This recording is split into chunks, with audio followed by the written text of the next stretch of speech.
This video is going to take you back 6 centuries to a forgotten empire that once ruled the seas of Asia, the Malacca Sultanate. Long before the British Empire expanded, before oil kingdoms rose in the desert, this single city controlled the world's most important trade route, disappeared.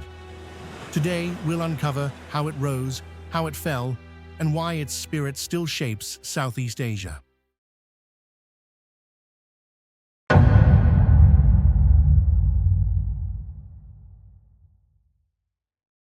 And here, cradled between two worlds, beats the heart of global commerce, the Strait of Malacca, a river of gold, spices, and ideas, where the winds of monsoon filled 1,000 sails.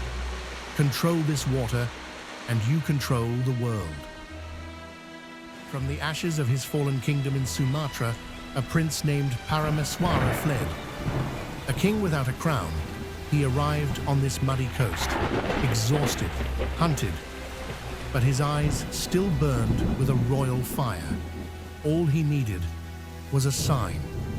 And then he saw it. A tiny mousedeer, cornered by hunting hounds. Instead of fleeing, it fought back, kicking one of the dogs into the river.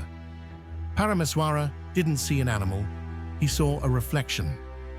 "This is a brave and fortunate place," he declared. "Here, we shall build our city." And so, the work began. From a sleepy fishing village, a port began to rise. The sound of hammers and saws replaced the jungle's silence. Parameswara was no longer an exile. He was a founder. His dream was finally taking root. Word spread like wildfire. Malacca was open for business. Soon, the harbor was a forest of masts. Arab dhows, Chinese junks, Indian vessels, a symphony of languages and cultures. In just a few years, this tiny outpost became the crossroads of the world. But Malacca was more than just a market, it was a melting pot. Here, a Muslim trader could bargain with a Hindu merchant, sealed with a handshake and shared spices. It wasn't just goods that were exchanged, but ideas, faiths, and friendships. This was its true strength. And its fame reached the mightiest empire on earth, Ming China. The great Admiral Zheng, who himself descended upon Malacca with his colossal treasure ships, floating cities that dwarfed everything. This wasn't an invasion, it was an endorsement. China had chosen its partner. With the backing of a superpower, Parameswara was untouchable. He embraced Islam, becoming Sultan Iskandar Shah, and took his place upon a golden throne. The exiled prince was now a sovereign king. But in his moment of triumph, did he remember the fragility of power? And for decades, peace reigned. The city gleamed, a jewel of the East. Its laws were just, its people prosperous, its influence absolute. It seemed the Sultanate was blessed, destined to last 1,000 years. But on the horizon, a storm was gathering. A new power was rising from the west. Driven by God, gold, and glory, Portuguese carracks, built for war, not trade, sliced through the waves. They weren't coming to exchange, they were coming to conquer. Their commander, Afonso de Albuquerque, was a man of iron will. He didn't bow before the Sultan. He demanded surrender. He wanted Malacca not as a partner, but as a possession. The stage was set for an impossible choice: submit or be destroyed.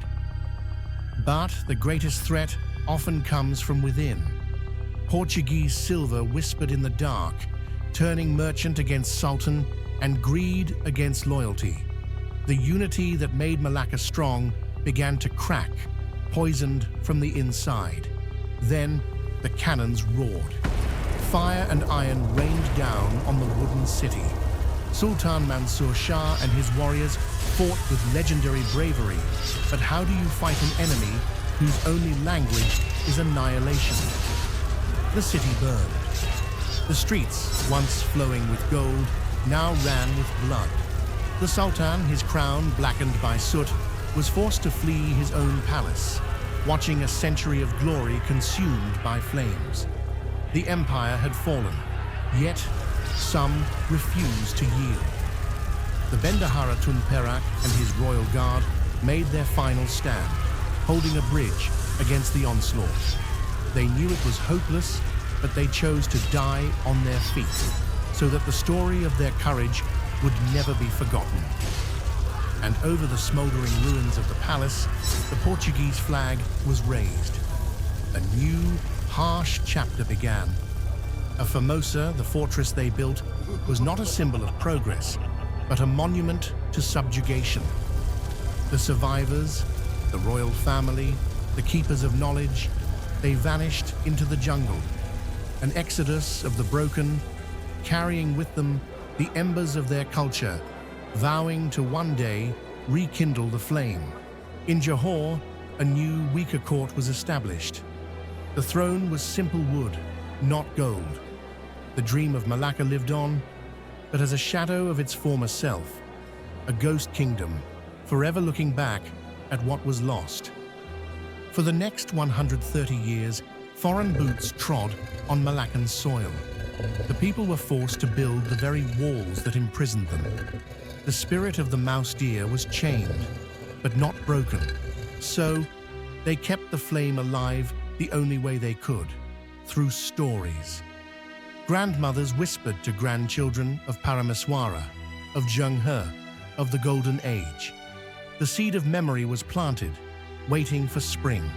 And from the fall of Malacca, new powers rose. Johor, Perak, Aceh, each a piece of the shattered legacy, each learning a vital lesson.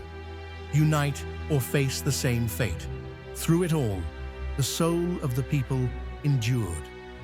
In the graceful movements of Silat, the intricate weave of the songket, and the storytelling dance, the unbroken line of heritage continued to pulse. Centuries later, that spirit exploded into the modern world. Kuala Lumpur, a metropolis of steel and glass, stands as a testament to resilience. The ambition of Parameswara now scrapes the sky, and the Strait of Malacca, it never cared for kings or empires. Today, it carries supertankers instead of junks, but its purpose remains the same. It is the eternal lifeblood, the true constant in this story. Now, tourists walk the ruins of a Formosa. They touch the same stones that witnessed both glory and despair. These aren't just crumbling walls. They are a classroom, a warning, and a memory.